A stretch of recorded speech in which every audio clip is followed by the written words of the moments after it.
పోలీసులు over action చేసి కొంత ఇబ్బంది పెట్టేటటువంటి పరిస్థితి చేశారు. కారణం ఏంటంటే అక్కడ మా ఇన్ఛార్జ్ ఒక ఫాల్స్ కేసు పెట్టడం వల్ల ఆయన అందుబాటులో లేకపోవటం వల్ల అక్కడ కొద్ది ఇబ్బంది అయింది. అన్ని చోట్ల వాలంటీర్గా ప్రజలు తండోపతండాలుగా వచ్చి వైఎస్ఆర్ కాంగ్రెస్ పార్టీ జెండాలు పట్టుకొని ఇది వెన్నుపోటు పాలన అని ఖచ్చితంగా చెప్పి అద్భుతమైనటువంటి రెస్పాన్స్ ఇచ్చినటువంటి సందర్భాన్ని ఇప్పుడు మీకు గుర్తు చేస్తున్నాను. అన్ని చోట్ల కూడా దీన్ని విఫలం చేయడం కోసం చాలా పెద్ద ఎత్తున తెలుగుదేశం పార్టీ ప్రభుత్వం, పోలీసు యంత్రాంగం తీవ్రంగా పనిచేసింది. అయినా ఒక్క అడుగు కూడా వెనక్కి వేయలేదు వైఎస్ఆర్ కాంగ్రెస్ పార్టీ కేడర్. ఇంకొక మాట, ఈ సంవత్సరం పాటు కూడా ప్రజలకు వెన్నుపోటు పొడవడంతో పాటు వైఎస్ఆర్ కాంగ్రెస్ పార్టీ క్యాడర్ని, నాయకుల్ని భయపెట్టాలని, చిందర వందర చేయాలని అనేకమైన కుట్రలు కుతంత్రాలు చేశారు. అనేక మంది నాయకుల్ని కేసుల్లో పెట్టారు, జైల్లో పెట్టారు. వైఎస్ఆర్ కాంగ్రెస్ పార్టీ కార్యకర్తల మీద తప్పుడు కేసులు పెట్టారు, జైల్లో పెట్టారు. బెయిల్ రాకోకుండా నివారించేటటువంటి కార్యక్రమాలు చేశారు. సోషల్ మీడియా యాక్టివిస్టుల్ని లోపల పెట్టారు. కొన్ని చోట్లయితే తెనాల్లో కొట్టినట్టుగా కొట్టారు. అయినా కూడా ఎక్కడా కూడా భయపడకోకుండా, భయపడకపోతే భయపడకపోయారు. మమ్మల్ని ఇంత నిర్బంధం చేస్తారా, మా మీద ఇన్ని కేసులు పెడతారా, మీ సంగతి చూస్తామనే కసితో కేడర్ మొత్తం కదిలిందని ఈ సందర్భంగా నేను మనవి చేస్తున్నా. అద్భుతమైన రెస్పాన్స్.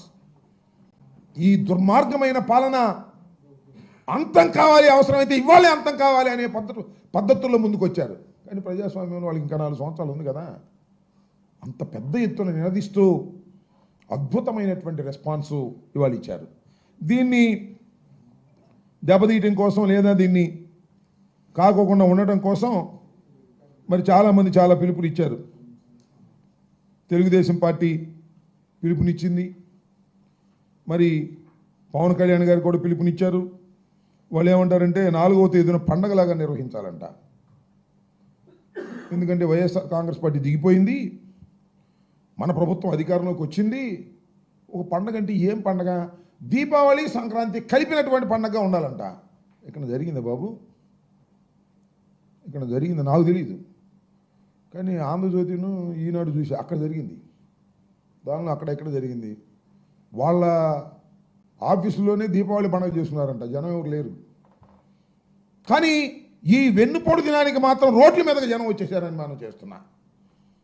ఇప్పటికైనా సిగ్గు తెచ్చుకోండి. నేను మనవి చేస్తున్నా, జనసేన కూడా వాళ్ళు సంక్రాంతి, దీపావళి కలబోసిన వేడుకగా చేసుకోవాలన్నారు.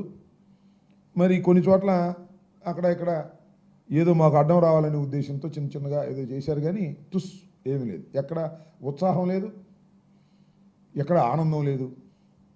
దోచుకునే వాళ్ళకి ఆనందం తప్ప సామాన్య ప్రజలకు, ఇంకా తెలుగుదేశం కార్యకర్తలకు కూడా ఆనందం లేదు. దోచుకునే ఒక బ్యాచ్కి తప్ప, అది కూడా లోకేష్ బాబు గారి బ్యాచ్కే దోచుకునేటటువంటి లైసెన్సులు ఇచ్చి వాళ్ళు దోచుకుంటున్నారు. కడమని దోచుకోవడానికి అవకాశం లేకుండా ఉంది. ఈ విధంగా దీన్ని అడ్డుకోవాలని ప్రయత్నం చేసిన పోలీసు యంత్రాంగం అంతా కూడా అడ్డుపడాలనేటువంటి ప్రయత్నం చేసినా కూడా ఎక్కడ లెక్క చేయకోకుండా జెండాను భుజాన వేసుకొని, ప్లే కార్డ్స్ పట్టుకొని డౌన్ డౌన్ ఈ ప్రభుత్వం, డౌన్ డౌన్ చంద్రబాబు అంటూ నినదిస్తూ రోడ్ల మీదకి వచ్చారనే విషయాన్ని ఈ సందర్భంగా నేను గుర్తు చేస్తున్నాను. ఈ సందర్భంగా నేను చెప్పదలుచుకుంది ఏంటంటే, నారా చంద్రబాబు నాయుడు గారు ఇప్పటికైనా కాస్త ఆలోచన చేసుకోండి. సంవత్సరం